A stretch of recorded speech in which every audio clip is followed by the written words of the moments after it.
Nick, where do we begin here? I mean, these lines got to be thrown out of whack this weekend, potentially thrown out of whack. As a bettor, how do you view this COVID situation that is running rampant, obviously all over the place, but specifically in the NFL? First off, brother, great to be on with you, man. Happy Football Friday. Yeah, you too. Let's talk about the two games that are most affected by COVID, and that's the Raiders and the Browns. That game's coming up tomorrow. Raiders currently a 3.5-point favorite on the road in Cleveland, total of 38. And then the Eagles in Washington and Philadelphia on Sunday. Currently, the Eagles are a 12-point favorite. So, starting with went to Saturday- 12? Oh, yeah. Well, I mean, actually, I actually think the number should be like 14.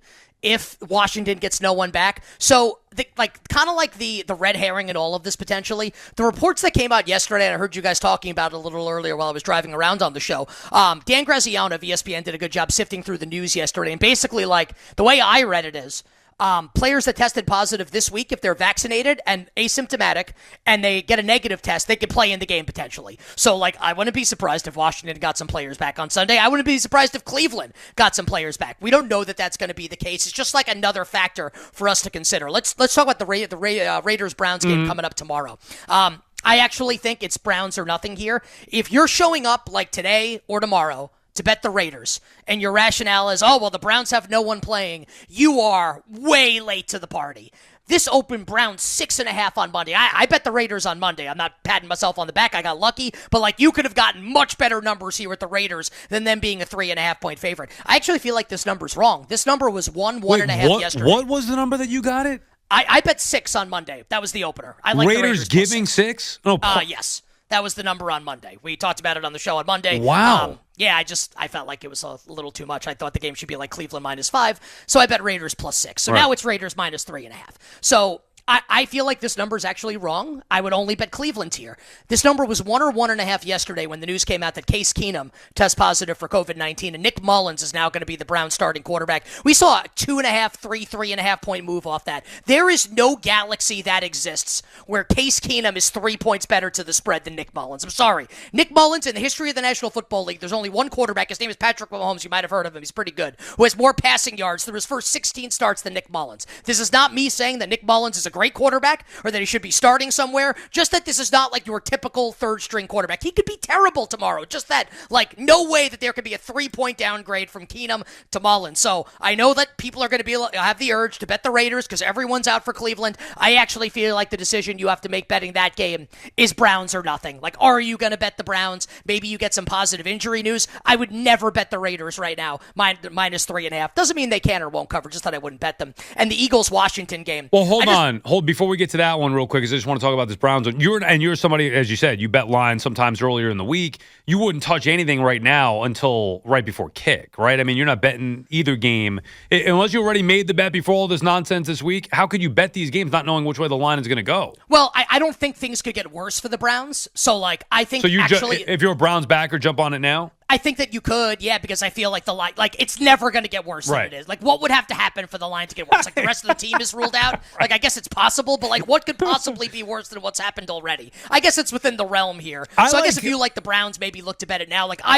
I'm probably going to bet Cleveland and look to middle, because I got a giant middle with my Raiders position also. Which makes sense. But even if you look at this game from afar, I mean, Cleveland's going to run the football. The Raiders can't stop the run. They stink at that. I know that, if they're assuming that Baker Mayfield or Case Keenum don't in fact play, they're going to make them run the football at them. But still, I think Cleveland is just so good at that. And the Raiders are just so sloppy. I'm with you. +3.5, maybe you get a good value. And if, in the event, maybe one of those quarterbacks become eligible, then you're already ahead of the game. All right, go to the other game that's significantly impacted. The game that I look at, I actually like Philadelphia. 9.5, I was like, but then you see all the situation with the quarterbacks, and now it's 13.5, whatever you said it is. Give me your thoughts on that game. All right, so if Washington doesn't get players back, and it's going to be Kyle Shermer, Pat's kid, which makes you sick as a Giants fan, obviously, or Garrett Gilbert. They have no centers. Literally, all their centers are on the COVID list right now. They've got no defensive linemen in this game. This is basically a preseason game where one team is going to play its starters and the other team is going to play its backups.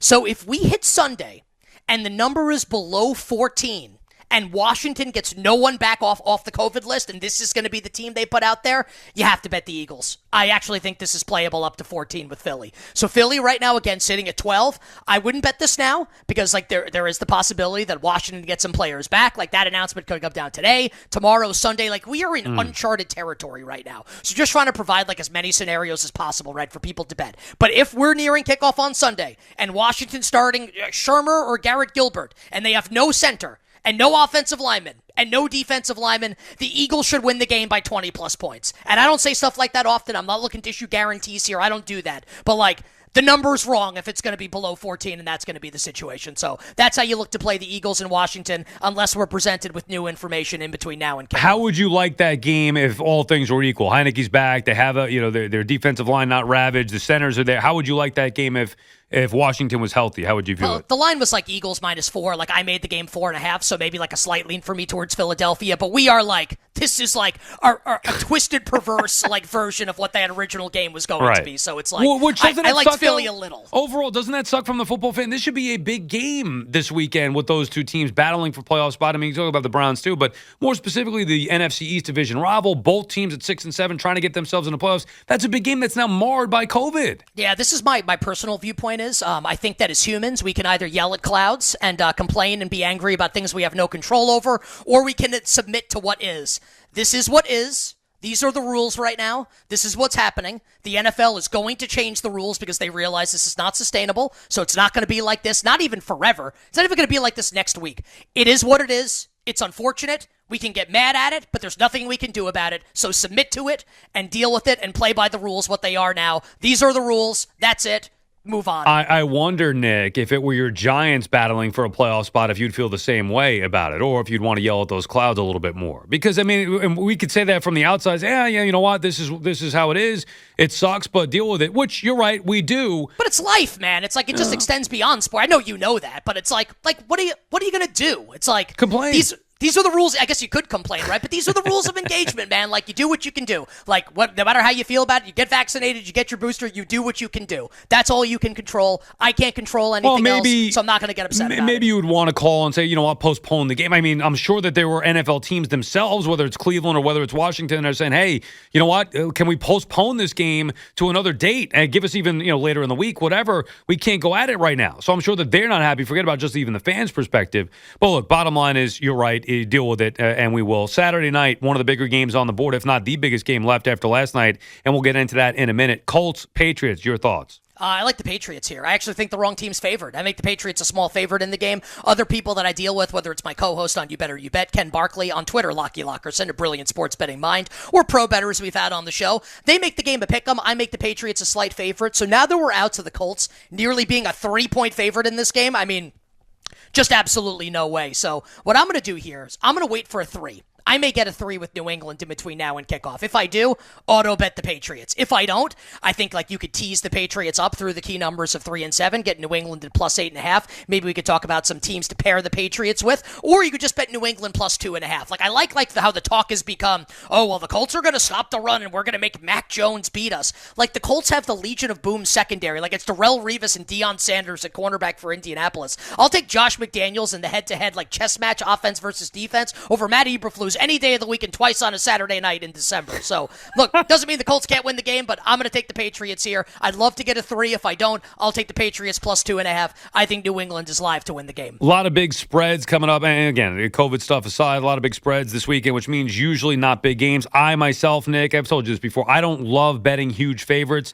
Some of these games that you look at, how do you avoid that? You want to go local here? Let's go Jets, Giants before we get into some of the other games. All right, so Giants, I mean, look. Did you see, I don't know if you talked about it on the show, but they're going to give free medium soda out. Oh, we did, yeah. Are you excited about that? Well, I think like if John Mara, Giants really wanted to do a fan appreciation day, Mara would come out at halftime on the 50-yard line, fire Gettleman, fire Judge, and then announce he's selling the team. I think that would be fan appreciation day. Like, I hope it's all Cowboys fans at the stadium and they win by 50. That would be fan appreciation day for me if that's what happened. I made the game 10.5. I'm not going to bet it. I think the number's like perfect with Dallas as an 11-point favorite, so I'll pass that game. I will root for the Cowboys, and that again makes me a bigger Giants fan to recognize when to root against my team. I like the Jets against the Dolphins. I know Miami just activated Gaskin and Salvon Ahmed off the COVID list at the running back position. They're probably not going to have Jalen Waddle here. Like, that's a big deal. He's an outstanding rookie receiver here.